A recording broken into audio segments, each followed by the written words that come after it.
ఈరోజు నేను 27 నక్షత్రాల్లో మొదటి నక్షత్రమైన అశ్వని నక్షత్రానికి ఉన్న విష్ణు సహస్రనామ శ్లోకాలు చెప్తాను. అశ్వని నక్షత్రంలో 4 పాదాలు ఉంటాయి. ఒక్కొక్క పాదానికి నేను చెప్తాను. తెలిసిన వాళ్ళు అది చదువుకోండి 11 సార్లు, తెలియని వాళ్ళు 4 చదువుకోండి. అన్నీ కూడా మీకు యూట్యూబ్లో విష్ణు సహస్రనామ స్తోత్రం లిరిక్స్ ఇన్ తెలుగు అంటే మీకు వస్తుంది. చూసుకొని అది ఒక్కొక్కటి తప్పులు పోకుండా నిదానంగా చదువుకోండి, తొందరపడద్దు. అది ఏ టైంలో అయినా చదువుకోవచ్చు.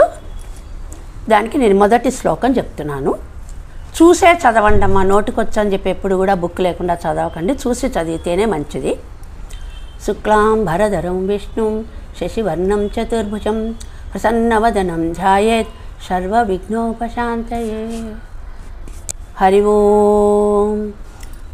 ఫస్ట్ శ్లోకం. విశ్వం విష్ణుర్వషట్కారో భూత భవ్య భవత్ ప్రభు భూతకృద్భూద్భావ భూతాత్మా భూత భావన. ఇది ఫస్ట్ శ్లోకం మొదటి పాదానికి.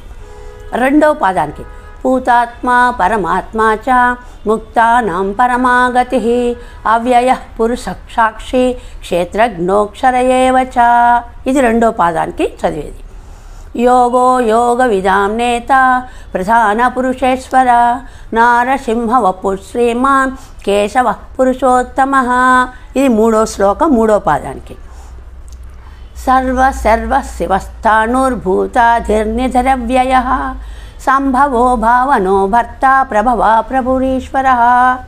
ఇది నాలుగో పాదానికి నాలుగో శ్లోకం.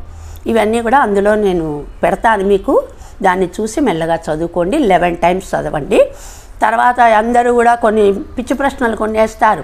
3 రోజులు చదవచ్చా, మహిళలో చదవచ్చా, ఇలాంటి క్వశ్చన్లు వెయ్యకండి.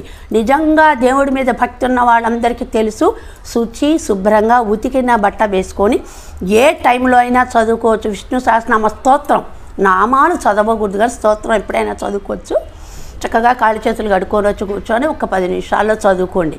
పిచ్చి పిచ్చి ప్రశ్నలు వేసే వాళ్ళందరూ కూడా భక్తి లేని వాళ్ళ కిందే లెక్క. ఎందుకంటే మనము ఒక హిందువులుగా పుట్టాక ఎలా వెళ్ళాలనేది మనకు తెలుసు కదా, అది ఫాలో అవ్వండి. అలాంటి పిచ్చి ప్రశ్నలు నన్ను అడగండి. Okay, thank you.